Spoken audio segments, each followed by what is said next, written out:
SER Podcast. Hola, soy Pedro Blanco. Vas a escuchar las 7 de Hoy por Hoy, un repaso a la actualidad del día en 20 minutos. Este es el episodio de hoy.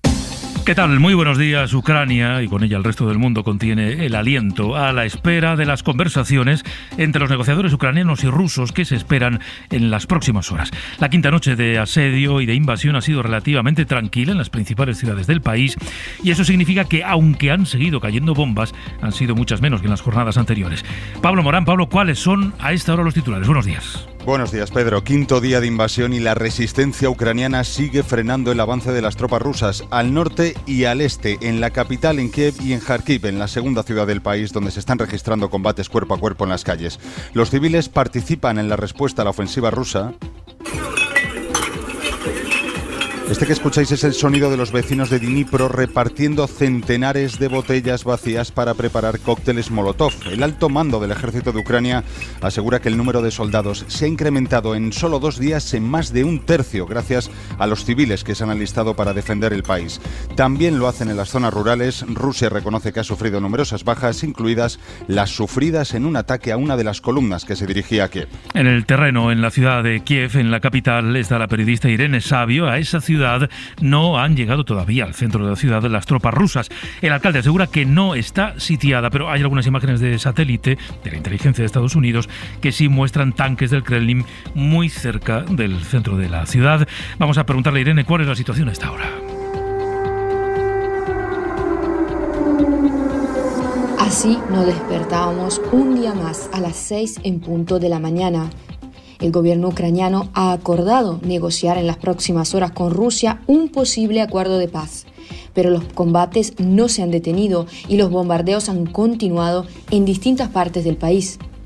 Hemos oído explosiones aquí en Kiev, la capital de Ucrania, pero también los estallidos han continuado a aterrorizar la población en Kharkov, donde en las últimas horas la lucha se ha extendido y ha habido escenas de combates cuerpo a cuerpo en toda la ciudad. Malas noticias no han llegado solo desde el frente. Bielorrusia ha comunicado en la madrugada que ha renunciado a su estatus de país neutral y colocará armas nucleares rusas en su territorio después de un controvertido referéndum que se llevó a cabo el domingo.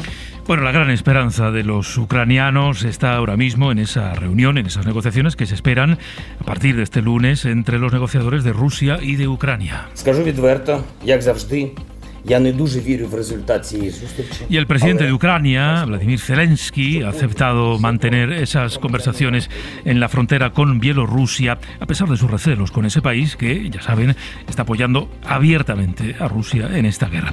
Bueno, ¿qué sabemos de ese encuentro que, según fuentes de los gobiernos, parece inminente? Sí, se desconoce la hora exacta del encuentro, se cree que será a lo largo de esta mañana. Sí se sabe que será en un puesto fronterizo entre Bielorrusia y Ucrania, junto al río Pripyat. Ayer el presidente ucraniano confirmaba el encuentro negociado con Lukashenko, el presidente bielorruso, un encuentro sin condiciones previas. Dice no tener confianza en el resultado, pero que su deber es buscar el fin de la guerra por todas las vías. Según la oficina de Zelensky, su homólogo bielorruso se ha comprometido, eso sí, a garantizar la seguridad de las delegaciones, tanto la rusa como la ucraniana, en este primer cara a cara tras el inicio de la invasión de Putin hace 5 días.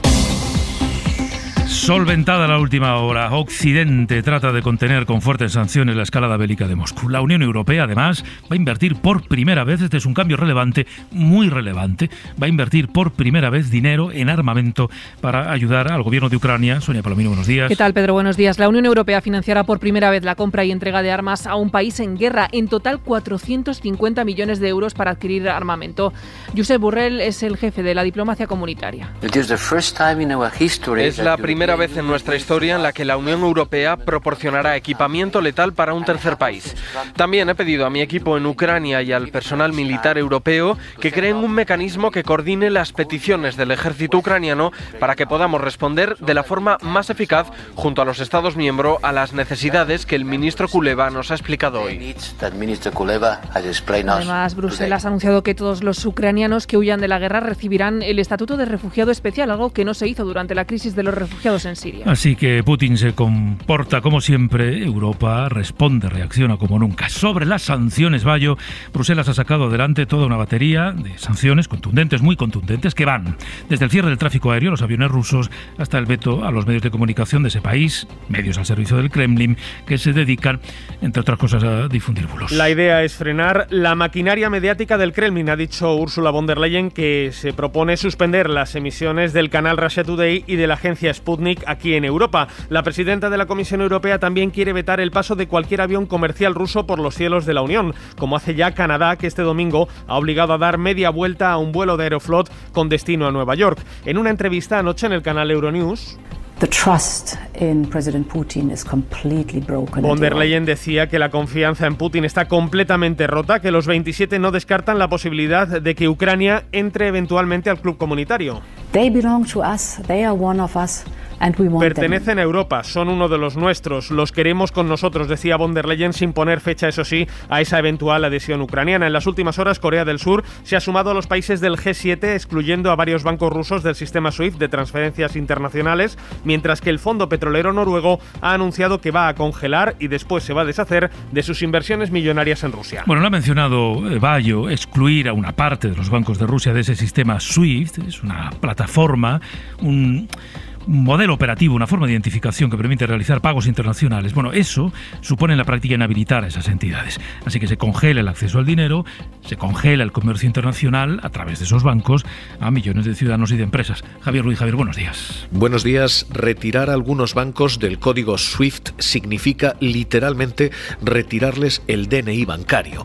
El código SWIFT, son las siglas para la Sociedad de Telecomunicaciones Financieras Interbancarias, es un sistema basado en Bélgica que gestiona millones de pagos diarios en 200 países y con 11.000 instituciones financieras incluidas. Solamente se le ha retirado a Irán y a Corea del Norte hasta ahora. Desconectarles de ese DNI significa congelar el acceso al comercio internacional, no se pueden hacer pagos a través de esos bancos, y congelar también el acceso al capital. Esos bancos no pueden pedir dinero prestado, no pueden invertir. Así que ese es el mayor grado de sanción que puede haber en el sistema financiero. ¿Cuál es la letra pequeña? Solo se hace a algunos bancos, es decir, que muchas entidades rusas sí van a poder seguir operando. La medida no se lleva más allá precisamente por miedo a que Rusia y China creen un sistema bancario paralelo que termine fraccionando el sistema financiero internacional. Bueno, la lista de países, de empresas que se van desvinculando de una u otra manera de Rusia es larga, muy larga, también fuera de la Unión Europea. Una de las últimas es la británica British Petroleum, BP, que esta noche se ha deshecho de su participación en una petrolera rusa, Rosneft. Londres, Daniel Postico. Sí, BP se deshará de su participación del 19,75% en la petrolera estatal rusa Rosneft por considerar que la invasión de Ucrania es un acto de agresión. El gigante petrolero había sido presionado por el gobierno de Johnson para dar este paso desde el pasado jueves. No es la única consecuencia comercial contra Rusia. El club de fútbol del Manchester United también ha cancelado el acuerdo de patrocinio de la compañía aérea rusa Aeroflot, que se encargaba de transportar al equipo desde 2013 y que estaba valorado en 35 millones de euros. También se han cancelado las funciones de los ballets rusos como el Bolshoi o el de Siberia. Esta presión económica se añade a la del gobierno, que ha anunciado sanciones sin precedentes contra Rusia, como congelar las cuentas de oligarcas y de bancos rusos. Entre los afectados estaría el dueño del Chelsea, Roman Abramovich, a quien se relaciona con Putin y que tiene vetada la entrada al Reino Unido. Abramovich ha cedido la gestión del club a la fundación del Chelsea en un movimiento que la oposición laborista cree que pretende evitar las sanciones o que se le confisque el club. Ser Podcast. Todavía con la guerra en Ucrania como telón de fondo, el gobierno español se reúne de nuevo este lunes para analizar la situación allí, para analizar la evolución de esta crisis. Anoche, el presidente Pedro Sánchez conversó con el presidente de Ucrania. El presidente español llamó a Zelensky para mostrarle su apoyo. Después estuvo en la cena inaugural del Mobile World Congress en Barcelona, reivindicando la acción de la Unión Europea contra Putin, al que llamó sátrapa. Estas sanciones evidentemente van a tener un impacto masivo sobre Rusia. Van a aislar a Rusia, a Putin y a la oligarquía que apoya a Putin.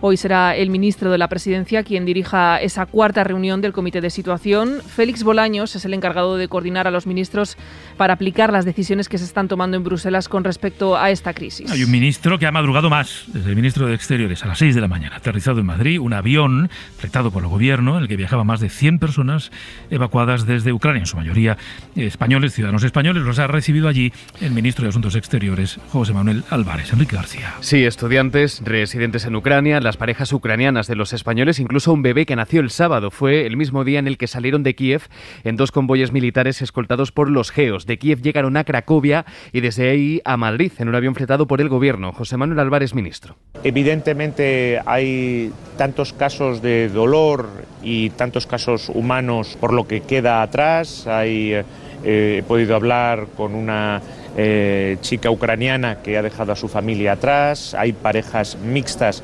española, ucraniano, ucraniana, que dejan también amigos, personas, seres queridos. 4 monjas, que una de ellas me contaba que llevaba 25 años en Kiev y que se ocupaban de niños ucranianos. En total 106 personas repatriadas. Ha explicado el ministro que hay un grupo de españoles que sigue en Polonia, bien porque tienen familia allí o porque han preferido volver por vía terrestre a España. Y hay además un centenar de españoles que se han quedado en Ucrania por decisión propia. Para ellos, el Ministerio de Exteriores ha reforzado con una decena de diplomáticos la asistencia telefónica de emergencia consular. La Unión Europea concederá el estatuto de refugiado especial a todos los ucranianos que lo pidan. Recibirán el estatuto de refugiado especial, que es una decisión que contrasta con el papel que asumió la Unión en 2015 durante la crisis de refugiados en Siria, pero en Bruselas asumen que se enfrentan a una crisis humanitaria histórica. ACNUR, que es la Agencia de Naciones Unidas para los Refugiados, cifra ya en 370.000 los ucranianos que han abandonado el país. Pablo. Son casi 100.000 al día. La mayoría han huido a Polonia, pero también han llegado a Rumanía, a Moldavia o a Eslovaquia. Y eso al margen de los 160.000 desplazados internos que siguen en Ucrania, pero han tenido que abandonar sus hogares para no poner en riesgo sus vidas.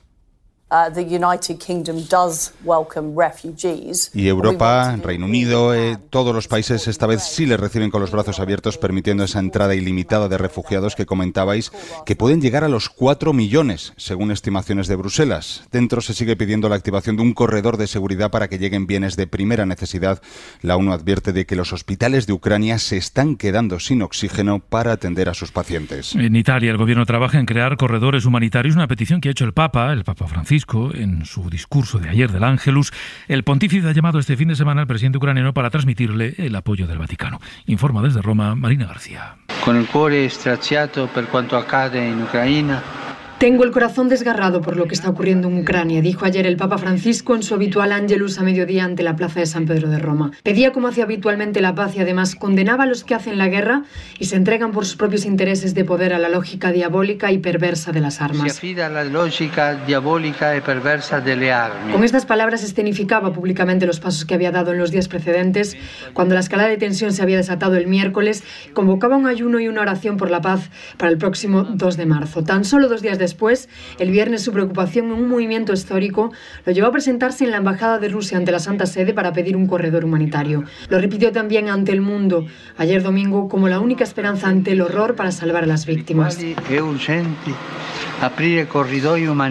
urgente abrir corredores humanitarios. El último de sus movimientos antes de culminar en el Ángelus fue hablar al teléfono 24 horas antes, el sábado, con el presidente ucraniano Zelensky para transmitirle su cercanía. Ayer desde la plaza quiso dirigirse a la pequeña comunidad ucraniana que miraba al balcón desde el que estaba asomado. Veo tantas banderas ucranianas. A los allí presentes y a toda la comunidad ucraniana los despedía con un gesto de cercanía universal en su propia lengua.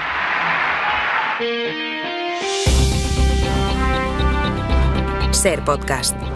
Es lunes 28 de febrero, día de Andalucía. A partir de las 8 de la mañana, de las 7 en Canarias, Ángeles Barceló les saludará desde Sevilla. Allí se ha trasladado hoy una parte del programa y a las 9:30 en El Abierto vamos a hablar con el presidente andaluz, con Juan Manuel Moreno Bonilla, al que claro le vamos a preguntar por la crisis en la que está inmerso su partido, el PP. que esta semana va a convocar el Congreso con el que nombrarán al sustituto de Pablo Casado. Mañana se reúne la Junta Directiva que convocará el Congreso Extraordinario de abril, en el que será elegido el nuevo líder del PP. Todo apunta a que será el presidente gallego, Alberto Núñez Feijóo, que es el que tiene todo el respaldo de los varones autonómicos. Feijóo, por cierto, que ayer ya daba por buenas las explicaciones de la presidenta madrileña Díaz Ayuso sobre el supuesto caso de corrupción que salpica a su hermano. Han dado una rueda de prensa de una forma clara y diáfana, ¿no? Y el Servicio Madrileño de Salud, como usted se imagina, no es un servicio pequeño que tramita 4 o 5 facturas, ¿no? Por tanto, si alguien tiene dudas, pues yo tengo pocas dudas. Esa es la directriz en la dirección interina del PP, aparcar el caso. Hoy El Mundo publica el documento anónimo que llegó a las manos de Casado y de García Egea, alertando de las supuestas irregularidades en ese contrato adjudicado por la Comunidad de Madrid. Están tratando de ocultar las pruebas fabricando facturas falsas, pero las transferencias no dejan lugar a dudas, dice el documento. En paralelo sigue en Castilla y León la negociación para formar gobierno. Fernández Mañueco se reúne con las formaciones minoritarias. El candidato del PP insiste en buscar un gobierno solitario, aunque Vox haya puesto como condición entrar en el gobierno a cambio de su apoyo en la investidura. Vamos a Valladolid. Eva Marín, buenos días. Buenos días. Se retoma la ronda de contactos y esta mañana los encuentros serán con la Unión del Pueblo Leonés, la UPL, que consiguió 3 procuradores que ya hablan de escepticismo ante esta reunión. También la formación por Ávila, con un parlamentario que ha advertido que si no asiste el candidato para presidir la Junta y presidente en funciones, Alfonso Fernández Mañueco, no habrá encuentro. Ambas reuniones tendrán lugar esta mañana, después de que el sábado el encuentro fuera con Soria Ya, quien trasladaba sus peticiones para la provincia soriana como condición para apoyar un hipotético gobierno en solitario de Mañueco, que por su parte se comprometía a crear un grupo de trabajo para seguir negociando. Y en Baracaldo, en Vizcaya, la Ertzaintza ha detenido a 2 hombres por una agresión sexual en grupo a una joven. Se investiga además a otras 2 personas, Bilbao y Isabel León. Los detenidos tienen 20 y 23 años, según la denuncia registrada ante la Ertzaintza. Junto a otros 2 jóvenes abordaron a la chica la madrugada del sábado al domingo, la introdujeron de forma violenta en un portal y procedieron a la agresión. Le robaron el teléfono y el bolso y huyeron. Ella, tras varios minutos en shock, presentó posteriormente en comisaría una denuncia y horas más tarde fue el bolso el que delató a los 2 detenidos, uno de ellos conocido de la policía, con hasta 4 detenciones en 3 días. 2 están en prisión, los otros 2 identificados se les ha abierto ya diligencias, investigación que continúa abierta. Y la luz, el precio de la luz va a registrar el precio más caro de lo que llevamos de año. Sí, 277 euros el megavatio hora, un 8% más que ayer. Eso de media, porque hay horas en las que esa tarifa se dispara por encima de los 300 euros. La más cara será entre las 8 de la tarde y las 9 de la noche, con el megavatio hora a 346 euros. Suscríbete a las 7 de Hoy por Hoy. Todos los episodios y contenidos adicionales en la app de Cadena SER y en nuestros canales de Apple Podcast, Spotify, iVoox, Google Podcast y YouTube. Escúchanos en directo en la SER de lunes a viernes a las 7 de la mañana. Cadena SER. La radio.